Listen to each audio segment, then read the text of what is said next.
Paggising sa umaga litmatch, ang libangan tatambay sa party room at maghanap ng kakwentuhan, iba't ibang storya ang mapapakinggan. May drama, harutan at landian, may iba naman marites, maninira ng kakilala.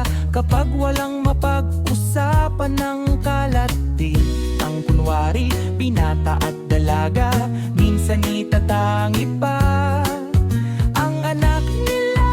Yung iba naman papaibigin ka.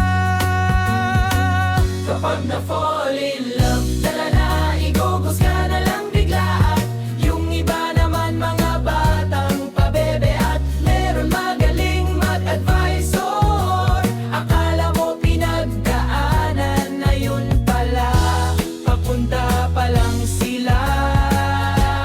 Highlight match, ilang buhay na ba ang nawasak at nabuo mo sa aplikasyon na to? At ilang relasyon pa ba ang mag-umpisa at magwawakas sa mga nakakarinig?